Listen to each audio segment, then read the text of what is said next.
నమస్తే అండి. ఈరోజు వీడియోలో కందగడ్డ కూర ఎలా తయారు చేసుకోవాలో చూద్దాం. ముందుగా కందగడ్డ తీసుకుని శుభ్రంగా కడిగి పైనున్న చెక్కు తీసేసుకోవాలి. ఆ తర్వాత ముక్కలుగా తరుక్కోవాలి. ఈ విధంగా పెద్ద ముక్కలైనా చేసుకోవచ్చు లేదా చిన్న ముక్కలుగా అయినా తరుక్కోవచ్చు.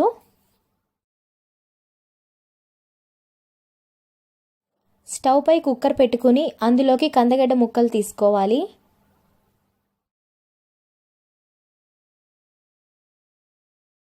ఒక చిన్న గ్లాసు నీళ్లు పోసుకోవాలి. మూత పెట్టుకుని మీడియం మంట మీద ఒక 5 విజిల్స్ రానివ్వాలి.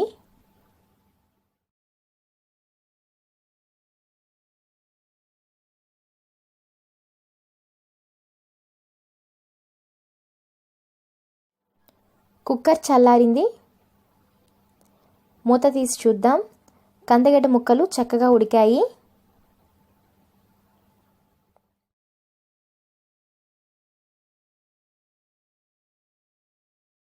ఒక ఇంచు అల్లం ముక్క, కారానికి తగినన్ని పచ్చిమిరపకాయలు, రుచికి సరిపడా ఉప్పు తీసుకుని బాగా దంచుకోవాలి.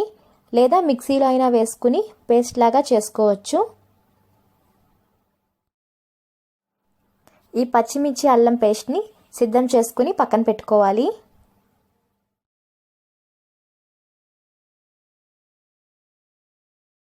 స్టవ్ పై బాండీ పెట్టుకుని ఒక 2-3 స్పూన్ల నూనె వేసుకుని వేడి చేసుకోవాలి. నూనె వేడెక్కిన తర్వాత ఒక 1/2 టీ స్పూన్ ఆవాలు, ఒక 1/2 టీ స్పూన్ జీలకర్ర వేసుకోవాలి. 1 టీ స్పూన్ మినపప్పు, 1 టీ స్పూన్ పచ్చిశనగపప్పు వేసుకోవాలి.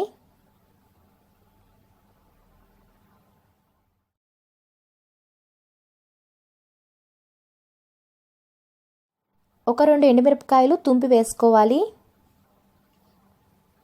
కొద్దిగా ఒక 1/2 టీ స్పూన్ ఇంగువ వేసుకోవాలి.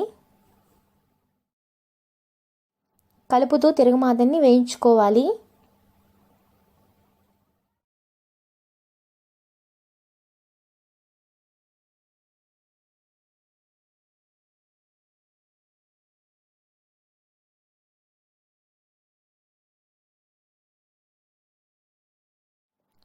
తిరగమాత వేగిన తరువాత సిద్ధం చేసి పెట్టుకున్న అల్లం పచ్చిమిర్చి ముద్ద వేసుకోవాలి. 1 నిమిషం లేదా 2 నిమిషాల పాటు లో ఫ్లేమ్లో వేయించుకోవాలి.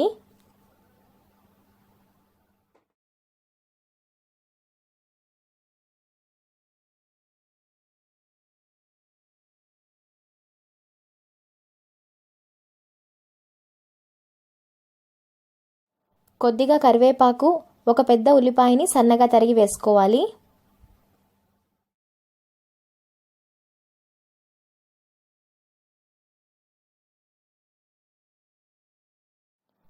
కొంచెం పసుపు వేసుకోవాలి.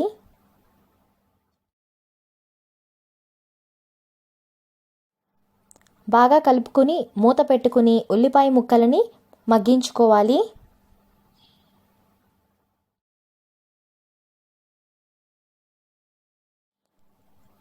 మూత పెట్టుకుని ఉల్లిపాయ ముక్కలని మగ్గించుకోవాలి.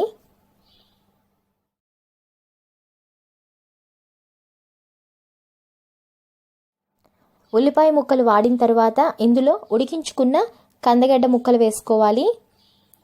కుక్కర్లో ఏమైనా నీళ్లు ఉంటే వాటిని వంచేయాలి. నీళ్లు లేకుండా ముక్కలు వేసుకోవాలి.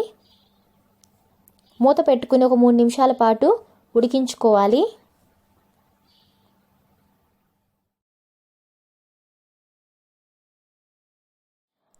కందగడ్డ ముక్కల్ని కొంచెం మెదపాలి. చిన్న చిన్న ముక్కలు అక్కడక్కడ తెలుస్తూ ఉండాలి. పూర్తిగా మెదిపేయకూడదు.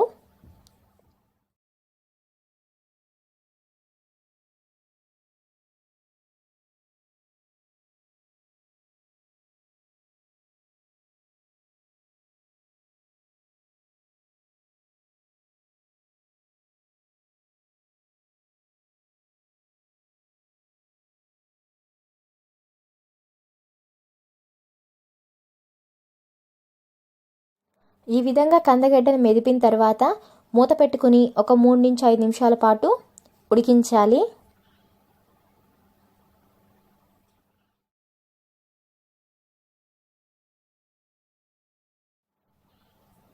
ఒకసారి బాగా కలుపుకుని స్టవ్ ఆపేసుకోవాలి.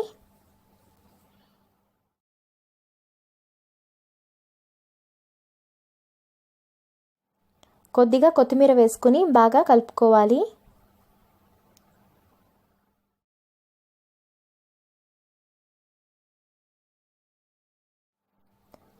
అలాగే కొంచెం నిమ్మరసం వేసుకోవాలి.